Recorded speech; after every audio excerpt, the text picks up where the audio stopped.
the pre-service show. My name is Karen. I'm Afrakoma. I'm free. And I'm Sayram. It's nice to have you all here. You're all new to the show, and so I want you to introduce yourself to the audience. Something little about you, maybe are you in school, something like that, and what do you do in church? Yeah, so I'm in school. I don't know if I say unfortunately or fortunately I'm still in school. I'm in 5th year. I'm a medical student. And nice. Yeah. And in church I'm a community head. I'm a community pastor. Life community, the best community. And I also welcome first timers to church. Yeah. Okay, so I'm free. I'm in final year. Very necessary. In church, I'm a singer. I sing. I'm in music, and I'm a community leader, part-time-ish, kind of thing. Consultant, community pastor. Yeah, and yeah, I invite. No, really, I'll be done. So you can. Yeah, so as I said earlier, I'm Sayram. I'm not a student like these guys. Yeah. I completed school last year, so right now I'm working as a team and a doctor after that at the Department of Optometry on campus, Kenris. Okay. As I said, it's nice to have you all here again. If we please, you let me not see your true colors on the. Guys, it's pink. Anyway, so let's jump into what we have to talk about today. Let's start with what was preached last week Sunday. Last week Sunday was very amazing. It was truly amazing. I was very blessed. So the title of the message was More Passion. You know, last week we also spoke about passion. Yeah. So quickly before we dive into the message, and dissect it, can you tell me what was the highlight of the message for you? Afrakoma, please start first. Okay, thank you. So last week Sunday, the highlight of the message was when PJ said that a lot of people in the world, like this generation, we have so much passion, passion for the wrong things. People have passion for drugs. People have passion for women. People have passion for People have men. People have passion for art. Someone can tell you, oh, me, I'm very passionate about my art, about my work. Someone, if let's say they create something and you destroy that thing, you basically kill them. Yes. Too. So yeah, there's so much passion for the wrong things, but there's not much passion for the things of God. So that's what really stood out to me last week. Wow. Yeah, and for me it was one quick phrase. He said the devil has made sin attractive. And I was saying in this our time, in our generation, the youth we are very we're very interested in enjoyment, like having fun, whether it is any type of fun. Yeah, whatever makes you happy, we like enjoying ourselves. And unfortunately for us, the thing that is really in motion right now is sinful fun. Yeah, so that's what looks attractive to most of the youth, and that's what is driving a lot of youth. So we don't really focus on the things of God as much as we should, and it makes the devil, once there are more on one side, it's easier to just flip to the other side because you are now like everybody, but we're not made to be like everybody. That's the thing. So that's what stood out for me. Wow, you were made to be like everyone. I have a question for you, but let's finish talking and get back. So what stood out for me last week was the importance of having a personal conviction with your walk with God, because PJ was talking about how when you don't have a personal relationship with God, you're always relying on other people's experiences and relationships, and that makes you depend on pastors, depend on what people are saying, community heads, instead of really knowing what God is saying for you about your situation, about whatever is going on around you. I love that. Yeah, if you don't have, before that, if you don't have a personal conviction, I'm not asking her a question, I'm just contributing. So if you don't have a personal conviction about God and the things of God, you can't have passion for him. If we quick side question, do you consider yourself a creative? Side question, like Yeah. yeah. So do you think that the the creatives in the world are like all geared towards making the world fun and not making church fun enough? And so people are losing their passion. And you said that sin has become more attractive. Is it because the creatives are, as focusing more, or so the church, we're not building that passion for church in the youth? Okay, so let me say something real quick. God is a creator, so He's a creative. Yeah. So those of us that are like God are creatives, but the world has redefined it Yeah. because that way they have the say. But I think the reason why fun or sin is attractive in the world is not because the creatives have made it look that way, but it's because the devil has presented it to people who have influence, so that it looks like that is what is called fun. But something that comes to me is that what is fun? Because we have also termed, or maybe if you are having a good time with friends, having a barbecue or something, it's fun. It's fun. But for someone, reading in their room is fun. It's all about how you define it. You get, like, if you go and stand somewhere and say, I like having fun, what do you like to do for fun? I like to read. I'll look at you like, what are you Is talking that about? fun? Yeah. So I think it's not necessarily about the creatives, but it's about, I always say, everything has a source. So it's either from God or from the devil.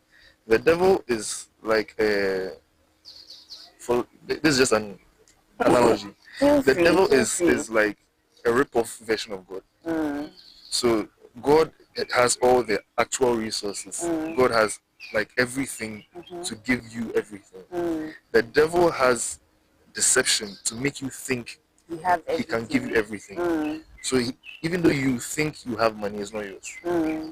You think you're having fun, but you are not. They are not. So the attractive in this sense is not attractive, but it's just that we think it's attractive. Because the devil plays with the mind. Yeah, that's the difference. So I think it's not necessarily about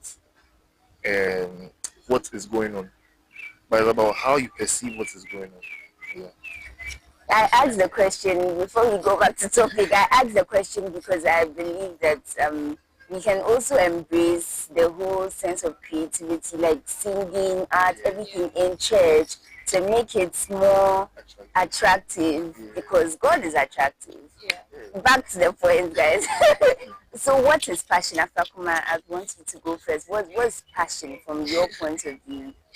Okay, so in my point of view, passion is unbridled love that you have for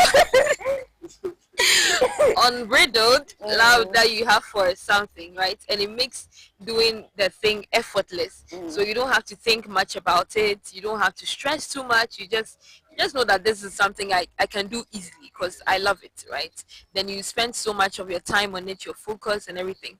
So I think that's what passion is. That's what passion is. Okay. Before I answer, this was unbridled. We all have to know we're learning. Okay. Yeah.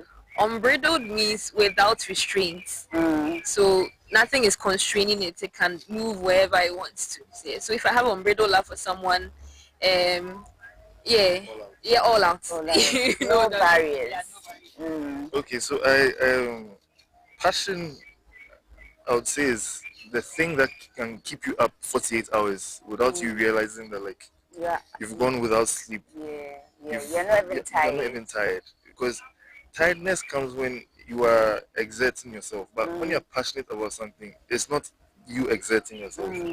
You are enjoying what you're doing, so you are just doing it. Because nobody gets tired of breathing.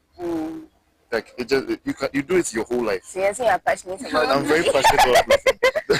The way you take it away from me, like, it kills me. Actually, that's passion. Okay, wow. It's like the air you breathe, basically. Yeah. Wow, that was deep. Really. Yeah, so for me, passion is that inner drive that fuels you to do something.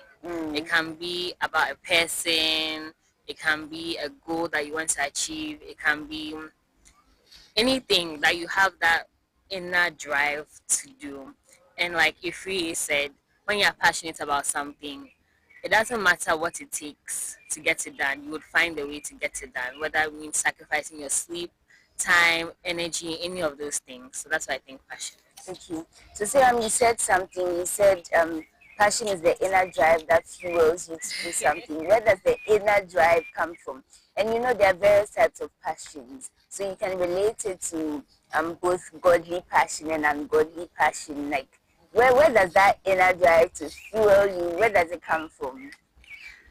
Good question. So I would say it comes from exposure. You know, when you are exposed to something and you realize that, oh, you know, I really like it or I really enjoyed what I did, it kind of brings that inner desire to continue doing it or continue learning about it. Yeah, or from other people's experiences as well. Or even from something that you lack, right?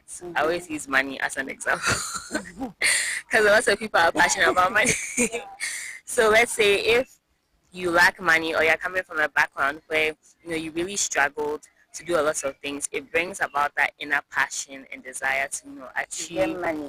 to get a certain status and achieve certain things. If you, what do you think? So I think.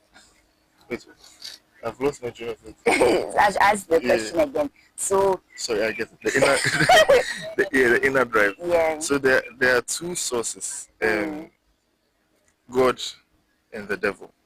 So the inner drive is who is within you, and then he that is within you is the one that gives you the passion. But then she said something about exposure, and then it just came to me. Exposure in photography is the amount of light that enters. Sorry. That enters the lens. So in the same sense, when we bring it to passion, is the your source of light. So where you get your light from, if it's from God, you have godly passion. If it's from the devil, you have ungodly passion. But it's Devilish not passion. Yes. Oh, that's too deep. it sounds too harsh. It sounds too harsh. Ungodly passion, yeah. So you can do the same thing, but the light is different. I can be singing on stage in church, not necessarily on at a concert or something. I can be in church on stage, but I'm not. It can be a Christian concert. It can But be you a know, I know Christian the kind concert. of concert you're talking about. That's Okay, so let's just concert. So yeah, I can be on stage, but I'm not a godly person. I'm skilled. I sing, and the thing about music is it doesn't seek your will before it moves you. It just moves you. The rhythm or the ambience or whatever can move you. Yeah. So what happens is if my light is not from God, I would be on stage as a Christian, sing Christian songs, but that's not where the light is from. And the same energy or the same source is what I'll give off. So even though we are in church, I'm singing on stage, an ungodly person, I'll be transmitting ungodly energy. And what you don't know is as you respond to it, you are being influenced by the same ungodly energy. Do you get it? So I think it's a matter of where you get your light from. It's perception. So that's the inner, it's how you see what you're doing. Because I personally, I draw, I take pictures, I design, but sometimes I don't get, it's not like I got inspiration from this site or this site. I'm just there, and then it comes. So it's where, but it's where it comes from. Where it comes So you have to check where your passion is coming from.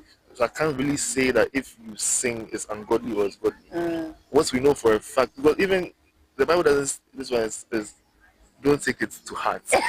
But I'm not a theologian, but the Bible doesn't say that don't drink alcohol. What the Bible says is don't be brought under the power of him. So, but people can't control themselves. Yeah. If that's why we use wine for communion, wine is alcoholic. That's the thing, because it's supposed to signify the Holy Spirit's influence. So but if you overdo it, you've gone off. that's where it goes from godly to ungodly. So it's the source. Well, what you just said is